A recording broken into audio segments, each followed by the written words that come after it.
መታሰቢያህን የሚያደርግ በአማላጅነት የሚታመን ሰው ንስሐ ሳይገባ በድንገት ቢሞት እምርልሃለሁ። እናትና አባቱ ሞተው ወደ ሲኦል ከወረዱ በኋላ ከሲኦል አውጥቼ ወደ ርስትህ እንድታስገባቸው ላንተ ሰጥሃለሁ።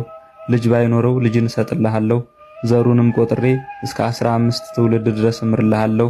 በተጋድሎ የተቀደሱ ገዳማትህን ደብረ ዝቋላንና ምድረ ከብድን የተሳለመ ወንዱ እንደ 40 ቀን ሴቷ እንደ 80 ቀን ሕፃናት ንጹሃን ይሆናሉ፣ እንደ መጥምቀ መለኮት ቅዱስ ዮሐንስና እንደ ወንጌላዊ ቅዱስ ዮሐንስ ይሆናሉ ብሎ ጌታችን ቃል የገባላቸው እግዚአብሔር ከእናታቸው ማህፀን መርጧቸው በዚህች ዓለም 562 ዓመት ሲኖሩ እህል ውሃ ያልቀመሱ ልብስ ያለበሱ 60 አናብስትና 60 አናምርት የሚያጅቧቸው ሰማያዊ ህብስትና ሰማያዊ ጽዋን በማየት ብቻ ይጠግቡ የነበሩ ሰውነታቸው በፀጉር የተሸፈነላቸው ስለኛ ስለ ኢትዮጵያውያን ለመቶ ዓመታት በዝቋላ ባህር ውስጥ ገብተው የጸለዩና ጌታችን የኢትዮጵያን ሕዝብ አስራት አድርጌ ሰጠው ብሎ ቃል የገባላቸው በመባረቅት ላይ ተሹመው 7ቱ ሊቃነ መላእክት እየተራዷቸው ብዙ አጋንንትን ከሀገራችን ያጠፉ ታላቁ አባት ኮከበ ገዳም ርዕሰ ባህታውያን አቡነ ገብረ መንፈስ ቅዱስ ዛሬ መጋቢት 5 ቀን